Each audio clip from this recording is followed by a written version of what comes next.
Barbieri, hoje eu vou te dar boa noite porque eu sou o primeiro. Que análise você faz? Eu queria que você falasse do jogo, das substituições. E posso dizer para o torcedor do Vasco que foi ponto ganho esse empate hoje aqui no Maracanã? Bom, boa noite. Eu acho que a gente começou o jogo muito bem, não digo só pelo gol cedo, mas porque foi uma situação estudada, trabalhada, de conseguir encaixar essa pressão. A gente sabia como eles saíam, o lado que eles saíam, e a gente conseguiu fazer o gol. Depois a gente conseguiu se defender bem, mas não estava conseguindo ligar tantos contra-ataques no primeiro tempo. É normal, pelo tipo de jogo do Fluminense, você acabar tendo que ceder um pouco de espaço a eles e se resguardar um pouco mais, senão o jogo vira uma loucura. E eu acho que a gente fez isso bem, com alguns detalhes para corrigir. A gente tentou... Posso continuar? A gente tentou corrigir isso no segundo tempo e acabou tomando um gol numa situação que a gente falou, que trabalhou, mas enfim, que acontece. E eu acho que a gente vinha perdendo um pouco de força no segundo tempo, tomou o gol. Depois, com as trocas, a gente até teve mais oportunidades para fazer um gol do que até no primeiro tempo, explorando o espaço que a gente sabia que eles iam oferecer, da forma que eles se atiram. E eu acho que é um ponto ganho para o Vasco, assim como é um ponto ganho para o Fluminense também. Eu acho que eles conquistaram um ponto e a gente também conquistou um ponto. É um adversário que é candidato a título, assim como alguns outros que a gente já enfrentou nesse início, um início muito difícil. Mais um campeão estadual que a gente enfrentamos 4 campeões estaduais nas 4 primeiras rodadas. E é isso, acho que é um ponto importante que a gente soma. Barbieri, boa noite. Emanuele Ribeiro do GE. Globo.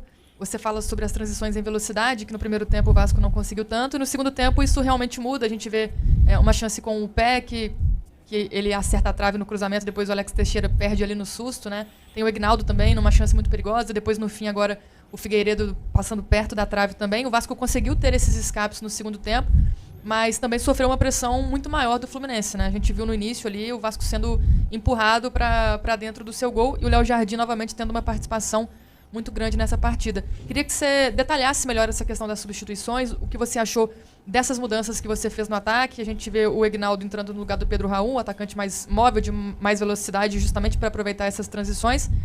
O Juan novamente tendo uma chance e o Figueiredo voltando também a ganhar uma chance. E por que o Eric Marques hoje não era uma opção? Você tem revezado o elenco? Como é que funciona isso? Obrigada.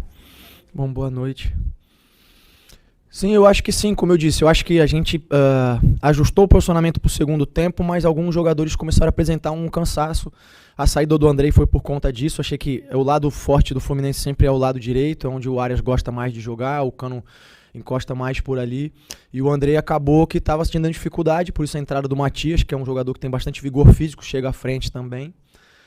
Depois as outras trocas foram nesse sentido, do cansaço e de ganhar velocidade para o espaço que a gente sabia que eles iam oferecer. A gente estudou bastante a equipe deles, não tinha dúvida de que eles iam se atirar, é uma característica deles, e que a gente tinha que explorar esses espaços. E volto a dizer, eu acho que a gente teve boas oportunidades. Acho que você citou algumas delas e teve uma que foi, a gente não terminou em finalização, mas foi o cruzamento do Piton, que talvez para mim tenha sido a mais clara, se a gente consegue conectar ali com o Pedro na segunda trave. E é isso, o jogo se desenhou para a característica dos jogadores, da gente conseguir recompor um pouco mais e aproveitar a velocidade. Do Eric é em função de característica, ele foi pro último jogo porque a gente entendia que ele podia ajudar com aquilo que ele tem, de 1 contra 1, de desequilíbrio. Hoje entendia que era um jogo que talvez não encaixasse tanto no perfil dele. O Egnaldo pode jogar de 9 como de beirada e é muito rápido. Então as escolhas foram nesse sentido. Boa noite, Barbieri, Matheus Guimarães do Lance. Eu queria tocar justamente nesse ponto que você falou da saída em velocidade, aproveitar os espaços e tudo mais. Justamente porque você optou por não entrar com o Orediano. Queria saber o porquê, foi alguma opção sua, talvez opção do jogo, não era o caso de entrar com o Orediano, justamente porque talvez ele supostamente entraria no lugar do Peck, que teve uma virose, quase não treinou durante a semana. Eu queria entender justamente porque a não entrada do Orediano. Pela característica, porque o Peck precisou no segundo tempo fazer uma função que ele fez nos outros jogos, que era descer até a última linha para poder fechar os espaços. E o Luca é um jogador que, pela característica física dele, isso foge muito do jogo dele. Ele poderia, a gente conversou, ter entrado por dentro, de repente, na função do Juan ou do Egnaldo. Mas como era um jogo que a gente tinha que priorizar a velocidade e essa disputa de bola pelo alto, algo que foge um pouquinho da característica do Luca, o Luca acabou não entrando hoje. Então a ideia sempre é tentar aproveitar ou potencializar aquilo que os jogadores têm de melhor, mas todos eles são importantes, o Luco, o Eric que ficou fora, a gente tem um grupo muito dedicado, muito comprometido, todos eles. Eu acho que a gente se defendeu muito bem. Vale lembrar que as grandes chances do Fluminense ou foram chutes de fora, como foi o chute do Nino, ou bolas cruzadas, em que a gente conseguiu fechar bem os espaços deles ali, mas faltou só a gente ligar melhor os contra-ataques. Para a gente terminar, então. Essa é a última mesmo? Eu estou terminando aqui. Fala para a gente sobre o Léo Jardim, mais uma vez, né? Que campeonato está fazendo o Léo Jardim? Muito interessante. Um dos destaques hoje.